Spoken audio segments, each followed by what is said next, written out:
This is the expectation cycle. This is a definition of it. We're sorry, it's a rather dated slide. We've evolved the conversation way beyond this since its inception last year. That said, it's useful to go through it again because, again, you folks have evolved significantly in your understandings of relationship and life and decision making and understanding of the dynamics of expectation. And so it will make more sense to you now than it did in the past.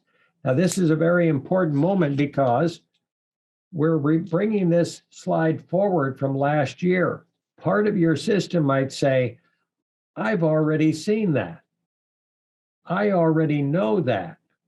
Why is John bothering me with that information that I've already seen and I already know and I already understand?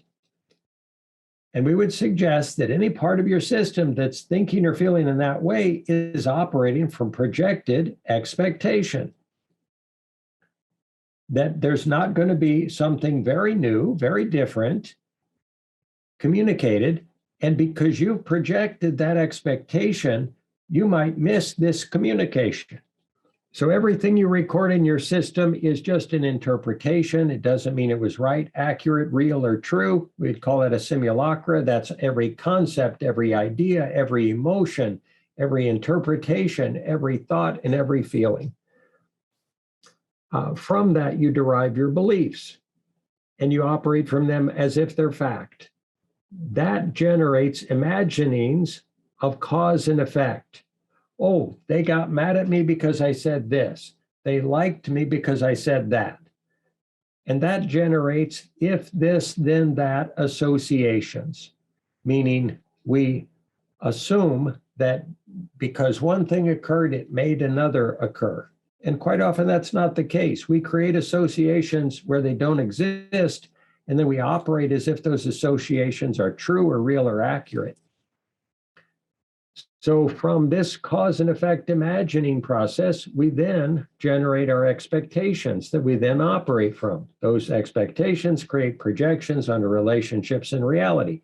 Those expectations then go unmet by reality, meaning people don't act the way we expect them to act. They don't choose the way we expect them to choose. And we find out that our expectations are not realities.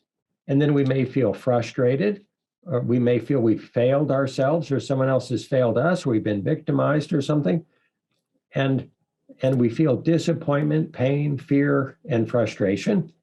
That may then lead us to feeling unsafe and desiring to be in control. So we'll just expect people harder. We'll expect them more in a more determined way, which then doesn't get them to operate under our control. So we would suggest that all expectations are control and safety strategies that are trying to make something happen via expecting it to happen.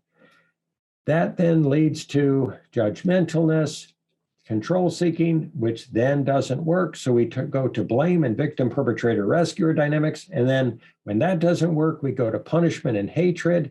And then that generates a revalidation of our original interpretation quite often, or a generation of a new interpretation that is equally inaccurate.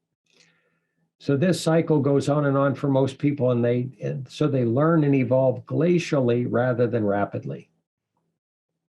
And we're not required to. We wanted you to see the whole cycle. This is not a perfect representation. We could do better today. That's what we had available in the from prior communications.